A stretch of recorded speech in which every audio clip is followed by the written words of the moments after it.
is up, YouTube? Welcome back to Work Knife Balance. We're going to be diving into another Kizer today. This is one that we unboxed a couple days ago. Let's go ahead and take a closer look. All right.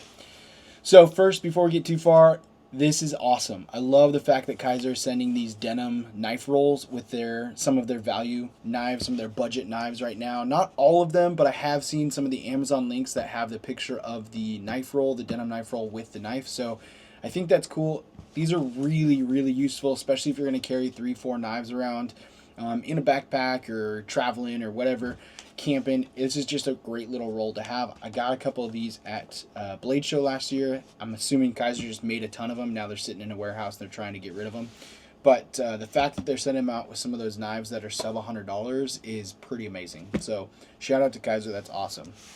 Before we go too far into the knife, I want to say thank you to anybody who's already liked and subscribed to the channel. If you haven't, feel free to hit that subscribe button down below. You can also follow us at WorkKnifeBalance939. We're not that active on Instagram, but it is a great way to communicate with us and let us know what you want to see and all that cool stuff. So, along with the knife roll, you get this leather patch. It is a leather patch that says Kizer on it, and then it also has denim on at the bottom right there. It says product denim right there. So this is a Kizer product. This is the denim knife roll. Comes with it. So we'll go ahead and get into here. There's the knife, but this is just going to kind of, before we dive into that, set that aside. This is the knife roll. So you've got kind of a pen pocket right here for a deep and a shallow, and then you could technically put 6 knives in here. I have seen with mine that I can only fit about 4 if I've got 2 smaller knives on the bottom and then 2 larger knives, or 3, 1, 2, and 3 for 3 small or 3 large knives, to then roll it up completely because it does get quite bulky. So I don't think you could necessarily fit all 6, but you do have options if you have smaller knives or larger knives. So I like the fact that that is in there. Although you can't carry a full 6 to my knowledge, it is really good to have options to carry 3 or 4 knives in there. So yeah. All right, this is what you want to see. We're going to go ahead and dive into this real quick. This is the Kizer Comet. So I have really come to enjoy this knife quite a bit. There is a premium version of this knife with, I guess, I don't know if it would be premium or not, but it has a brass on the front here. It's a micarta and a brass, and I really like the micarta brass version of this knife. I believe it's a little bit more expensive, but this version right here is just as nice. It just doesn't have the brass, and I think the brass with the micarta will look really nice because it's going to patina really well over time. Before we get too far into the knife, though, we'll go ahead and do some measurements. We'll do some side-by-side comparisons, and then I'll let you know what I love about this little knife here. So, yeah. Measurements, we're looking under 7 inches for a total length. We're in 6.75 for that total length. Blade length, we're looking at about 2.75 with a 2.75 cutting edge as well. So you have a really nice compact knife. You've got 154 cm steel. The micarta on this is fantastic. Some good side-by-side comparisons. This is going to be a little bit larger, but we've got the Kizer Veritas up top. We're going to go ahead and pull a Benchmade bug out because that is a classic that I know everyone is going to either have or know or have seen before, to kind of compare that to as well. We'll go ahead and get the Civivi Elementum button lock. It's the Ultim version right there. And then we'll go ahead and get the Miguron Pagos. This is the budget version of the Pagos as well, which is going to be a little bit larger in itself. Go ahead and do a Pena Paramour, and so we'll go ahead and put this one right at the top there. That's going to be really close in size. The Paramour is a little bit smaller, but it's going to be closer in size. And then we'll finally finish off with a NAF's Lander 2 right there. So give you some really good side-by-side comparisons for some more popular knives that most of y'all are probably going to have, or at least have held before. So you know what you're messing with there when you pick yourself up one of these Comets. Yeah. I will say off the bat, the Comet blade shape is probably one of my favorites I've seen as of recent. It reminds me of kind of like a saber almost. I know it's not a saber blade. It has a like drop point styled blade to it. This is still considered, I would say, a drop point blade, but it looks like, if this was drawn out extra long, to me it looks kind of like and not like a fencing saber, so I guess a saber's the wrong way, but I'm thinking of an old fantasy game that I used to play, an RPG game where I had a saber, and this is what it looked like in my mind. So to me, I really like it, and holding this knife, it really kind of brings back some of that nostalgia.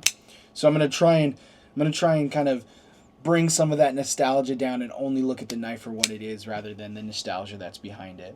We've got 154 cm right here on the blade steel, which is absolutely amazing. And then this is a Munko designed knife. We've had a couple Munko designed knives in here as of recent. I think the other one we had was a concept knife from Munko Design as well, and then Munko's got a couple Kizers as well. So Munko Design always does some really amazing things. One thing I thought was interesting about this one though, and I don't know if it was a Munko decision or a Kizer decision, but they have a pivot collar that is micarta. So there's a micarta pivot collar there as well. I don't hate it. I just thought it was an interesting choice to put such a softer material around the pivot right there. It doesn't look bad, and I like it. I'm wondering how that's going to hold up over time, but it probably should be fine. I mean, we use micarta for scales, and they hold up just as well. This is a liner lock. You've got really good action. The blade isn't that heavy, so you don't really get the drop shut because that flipper tab right there hits your thumb and then stops it. But it is super snappy. It is a flipper only, so there's no thumb studs or any sort of reason. You can come on the back and kind of, if you wanted to, do a thumb flipper release like that if you wanted to. But you've got the push button, you've got the light switch, and it works really well. Super slicey blade. Super slicey blade. This thing is absolutely, like, I would say this is one of the sharper Kizers I've had in a while, and I don't know if it was sharpened ahead of time, and or maybe it's just because the blade is so thin behind the edge. It comes in so thin and then thickens up once it gets here near the top of the spine, that it just sliced some paper earlier, which is really nice. I love the swedge at the top here and the kind of drop pointiness to it. I would say you could almost make a clip point version of this knife and it would look pretty sweet. Just don't know what the tail end is going to look like because, well, no, that actually sits in there pretty far. So yeah. It wasn't perfectly centered, but it is pretty dang close. It is hugging this side a little bit when I look at it.